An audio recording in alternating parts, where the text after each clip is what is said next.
అందరికీ నమస్కారం. నేను మీ వెంకట్‌ని. ఈరోజు మనం భక్త మార్కండేయుని కథ చూద్దాం. పరమేశ్వరుడు భక్తదయాళుడు. భక్తులు పిలిస్తే పలికే దైవం పరమేశ్వరుడు. అందుకు ఉదాహరణ ఈ భక్త మార్కండేయుని కథ. మార్కండేయుడు మృకండ మహర్షి యొక్క సంతానం. బాలునిగానే యముని జయించి శివుని ఆశీస్సులతో చిరంజీవత్వాన్ని పొందిన సద్గుణుడు ఈ మార్కండేయుడు. పూర్వం మృకండ మహర్షి అని ఒకరు ఉండేవారు. ఆయన తపస్సులో లీనమై నిశ్చలుడై ఉన్న సమయంలో అతను శిలవలే ఉండటం వలన మృగములు వచ్చి వాటి దురదను తీర్చుకోవటం కోసం ఈయనను ఉపయోగించుకునేవి. మృగముల దురదను తీర్చినవాడు కాబట్టి ఆయనను మృకండ మహర్షి అని పిలిచేవారు. మరుద్వతి అనే మహాసాధ్వి ఆయన భార్య. వారికి ఉన్న ఏకైక లోటు సంతానం లేకపోవటం. పుత్రులు లేకపోతే పై లోకాలలో ఉన్నతగతులు ఉండవు అని భావించి వారణాసికి వెళ్ళి తపస్సు చేస్తారు ఈ భార్యాభర్త. వారణాసిలో వారు 2 శివలింగాలను ప్రతిష్ఠించి శివుని గురించి ఘోర తపస్సు చేస్తారు. మహాదేవుడు వారి తపస్సుకు మెచ్చి ప్రత్యక్షమై మృకండ మహర్షిని నీకేం వరం కావాలో కోరుకోమంటారు.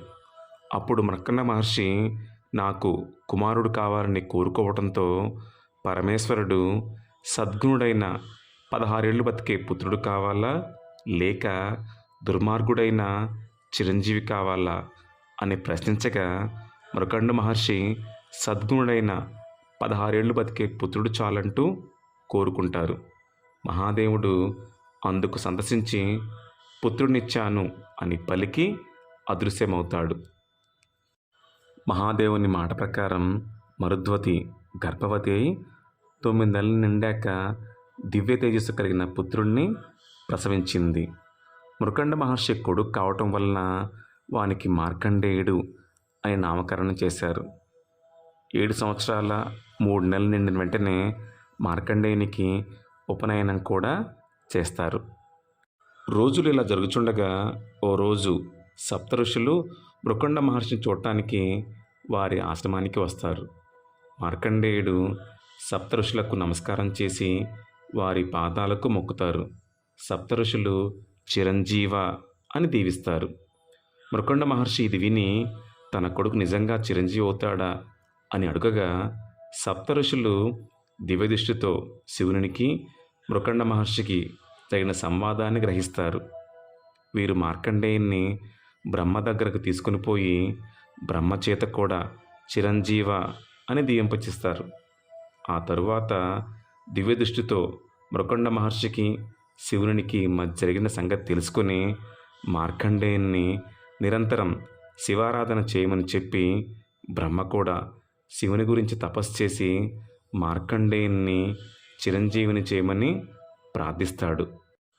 మృకండ మహర్షికి శివునికి మధ్య జరిగిన సంవాదాన్ని మరియు సప్తఋషులు బ్రహ్మ పలికిన ఆశీర్వచనాల గురించి నారదుడు యమునికి చెప్పి 16 ఏళ్ళు నిండిన వెంటనే మార్కండేయుని ప్రాణాలు తీయకపోతే ప్రపంచానికి యముడి మీద ఉన్న భయం పోతుందని చెప్తాడు.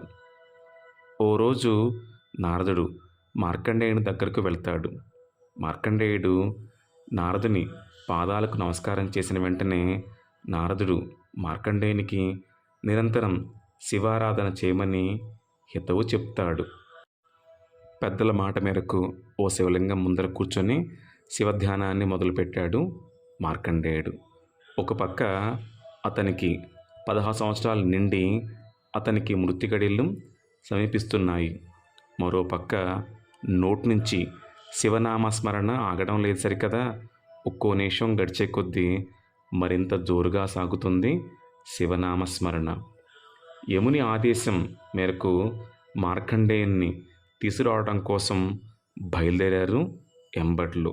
కానీ మార్కండేయుని తీసుకురావడం కాదు కదా, అతని దరిదాపుల్లో కూడా వెళ్ళలేకపోయారు వారు. ఇక పిల్లవాడిని తానే స్వయంగా తీసుకురావాలనుకున్నాడు యముడు. తన వాహనమైన మహిషాన్ని అధిరోహించి యమపాశాన్ని చేతబట్టి మార్కండేయుని వైపు సాగిపోయాడు. ఆ ధ్యానాన్ని ఆపి యువతలికి రా, నీ మృత్యువు సమీపించింది అని హూంకరించాడు యముడు. కానీ యముని మాటలు విన్న మార్కండేయుడు యువతలు రాలే సరికదా గట్టిగా శివలింగాన్ని పట్టుకొని మృత్యుంజయ మంత్రాన్ని పఠించడం మొదలుపెట్టాడు. ఇక యముడికి ఏం చేయాలో దిక్కుతోచలేదు. ఆఖరి అస్త్రంగా తన పాశాన్ని మార్కండేయుని మీదకు వదిలాడు. కానీ మార్కండేయునితో పాటు ఉన్న శివలింగానికి ఆ పాశం తగలగానే శివుడు కాలరుదుడై బయటికి ఉరికాడు. తన మీద, తన భక్తుని మీద శాపాన్ని విడుస్తావా అంటూ యముడిని ఒక్క పెట్టున సంహరించాడు పరమేశ్వరుడు. ఆ సందర్భంలోనే శివుని కాలాంతకుడు అనే బిరుదు వచ్చింది. అంటే కాలాన్ని, మృత్యువుని సైతం అంతం చేసినవాడు అని అర్థం. కానీ యముడే లేకపోతే ఈ లోకంలో చావు పుట్టుకలు, జీవన చక్రం ముందుకు సాగేదెలా? అందుకని దేవతలందరి ప్రార్థన మేరకు శివుడు శాంతించి తిరిగి యముని జీవింపచేశాడు పరమేశ్వరుడు.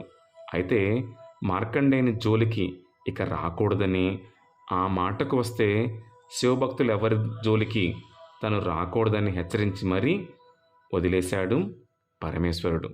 మార్కండేయునితో శివుడు, నాయనా చిరంజీవి, నువ్వు పుట్టినప్పటి నుంచి ఆయుర్ధార్యం కలిగిన వాడివి.